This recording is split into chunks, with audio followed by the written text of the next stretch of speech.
Indian seafarers have been killed who are abroad, who are on board different vessels. Now, shipping authority has issued an advisory asking people to be cautious. To understand the situation, we're today joined by Captain Sumukh Desai, who is the CEO of DVS Shipping and Trading LLP. Welcome to Mojo Story, sir. Sir, can you tell us that what is the situation out there? What is your assessment? How many Indians are out there in the sea and who are in distress? What are you hearing? At the moment, situation in the Middle East is really dreadful, I would say. Uh, Exact number is very difficult to combine how many Indian crew are affecting and stuck in the Middle East. But I would say around 20,000 is the right numbers. Uh, at the moment, advisory from Indian government, Director General of Shipping, has been issued 9 of 2026 on 20th of February. Basically, just giving a guideline on not to go ashore and not to move around and stay in one place. But then the situation is bad because you can't do anything. The condition on board is bad. Considering no food, no water for many ports because they are stuck. It was not planned that they will get stuck like this in the port or just outside the Hormuz. Another thing which has deteriorated the situation is all the IG clubs, the international journal clubs have revoked the war insurance, and because they have revoked the war insurance, none of the companies or owners would like to get the vessel transit through the Hormuz. So the people stuck on the either side of the Hormuz, whether they're inside the Gulf or outside, are now stuck, and the situation is another way deteriorating because lastly, just yesterday, I was reading and one of my friends also told me in Fujairah, the bunkers and the fuel is getting deteriorated and they are not much have fuel. So now the ships have got no fuel, no water, no food, and situation is bad. Crew cannot transit, crew cannot sign off, cannot leave the vessel, and that is where the problem is now. So, and Government of India has just given the advisory just to give a guideline kind of thing, but that guideline has a little use because they were asking to get in touch with embassies and Ministry of External Affairs in case of anything, but they're at middle of the sea. They are not in the port or not in this in the place where they can get connected. So let's see now. We hope this war ends soon and the situation becomes normal. So, are you getting those distress calls from the people out there in the sea? And what is their situation right now? You are saying that they are running out of fuel and food supplies also. That's what they're basically they can't do much about it because they are stuck over there. They can't get the vessel off Hormuz. They cannot go to the land because they are in the middle of the sea. So we are getting many calls from distress, also from many of our union friends. I get the news that we are not getting enough support because they are not on land and they are as I explained, food, water, the basic necessity has not been suffice. On top now the fuel is getting over, so situation is going to get bad if this thing continues for another 7 to 10 days. And we see that the war is continuing. We don't know when will it end. And the Strait of Hormuz has been closed. There are some reports they're allowing some vessels. Other reports say they're closed for all. But the fact is that three Indians have so far been killed, have been victim of this war. How grave is this situation? See, the situation is bad, as everybody knows. There's nothing new about it. The point is, nobody is transiting not because of they are not allowing. As I see from the reports, what we get, there is not much happening in the Hormuz because the navy is very badly affected in Iran, and the U.S. government vessels are not over there. But the point, what is happening is nobody wants to transit because the owner doesn't have a cover, no insurance cover for that area. As soon as you cross the 57 north east of the latitude, there have been the insurance has said your insurance is null and void if you pass through that. So none of the owners want to take a risk. That's another reason why it is nobody's transiting. The risk of war is one part. The second is a commercial loss or commercial risk, which no owner, no company would like to take, and that's the reason why it is not transiting also. So both is the case. on long run, we should see that Indian government or the local governments support this merchant vessel like they used to do in the Red Sea during the uh, earlier 2000 2005 when there was a problem of hijacking and all. So we need to escort and convoy or something like that need to be worked out with the Navy supporting these merchant vessels to get it transit through. And during this transit, under the support of the Navy, the insurance cover also valid. So something like this in the near future, all the stakeholders need to work and need to discuss about. You were telling me earlier that the situation is as grim as it was during the COVID times, that people are stuck and they are really in a state of panic. I This reminds me the situation seemed like 2020-21 when the Indian crew were affected badly because they were not supported as good as other government had supported to Indian crew.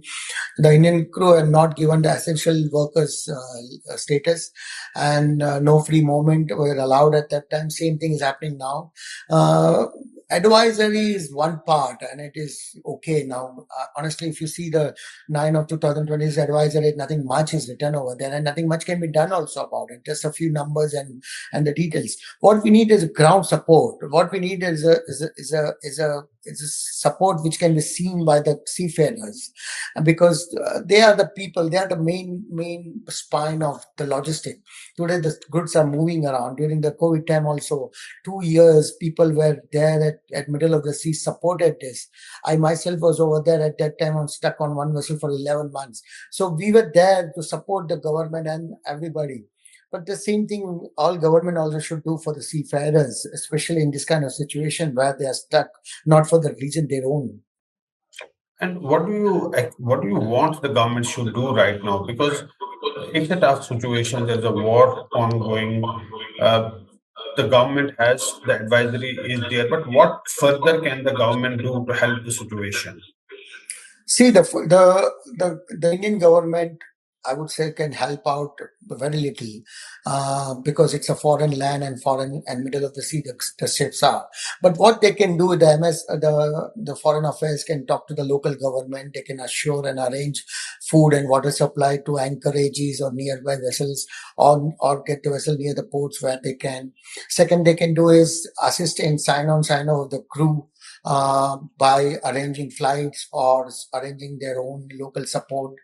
Uh, they can tell the local companies or owners to assure some kind of financial support in case of this insurance has been waived off, in the sense that they can, as I said, a local government, they can make a naval support, and with this naval support, if the Hormuz has been transited, and in that case, the cover will be valid, and that will support them in transit, because eventually commerce playing the role, because nobody wants to pass because of no cover. Who will take the risk of 120 $180 million of worth of asset? So what is the point is, we need to see in different factors and look into tailor-made solution, and it's not a generalized we can do something about. So what you're essentially saying that Indian Navy can also be used to help the situation. Correct. That's true. Because that's what will happening in the during the hijacking and all were happening in Babal Mandap and Red Sea in 2005-6. That's what was done. Chinese, Korean, Indian, US, not NATO navies were there. They were taking the vessel in the convoy and allowing to pass the Red Sea.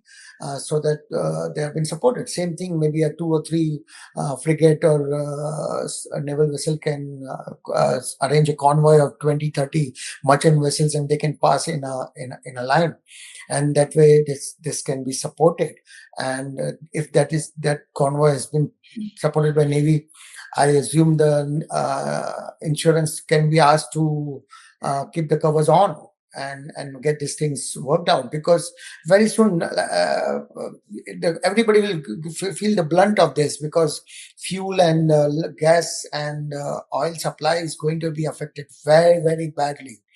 because everybody knows 20% of the total crude has been transferred through this area, and which is a huge loss to everyone. And time is really running out, as you were saying that these are the people who are stuck in the sea, and time is really running out. Every That's day, what every hour is crucial.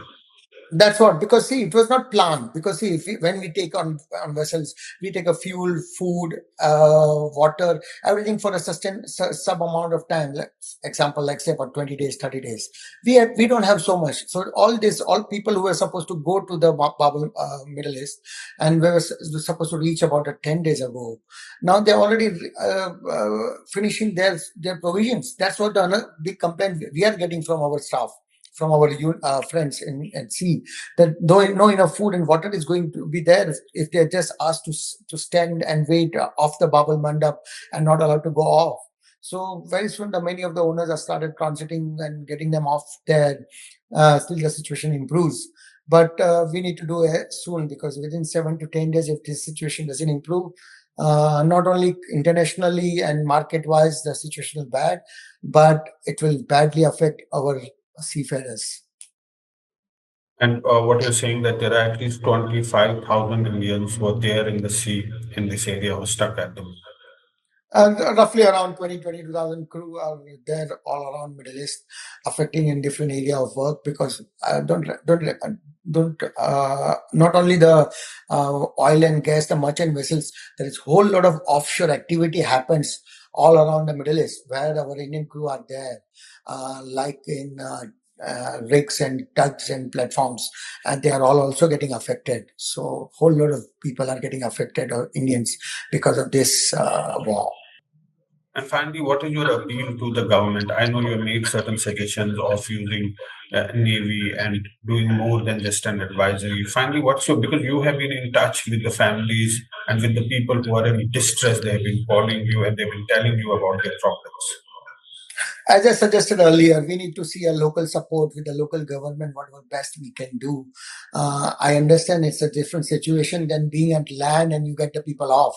We are at middle of the sea. We have to get the vessels off the port. Then we need to do the needful. So a whole lot of planning and discussion need to be made with the local government, as I said, with a full logistic support, maybe a Coast Guard to get them off the staff and supply use. And we need to see how situation can be salvage off, given the daily new issues are coming up. Thank you so much, Captain Sumukh Desai, for joining us today and for sharing your thoughts. This is really a grim situation, and time is really running out. Things need to be done, and they need to be done quickly. Thanks so much for joining us today, and thanks for viewers for watching Mojo Story. Thank you, sir. Thank you for having me here. Have a good day. Bye. It's great to see you here. Thank you for watching our work. If you haven't subscribed yet, don't forget to click the bell icon and subscribe to Mojo Story and support independent, robust journalism.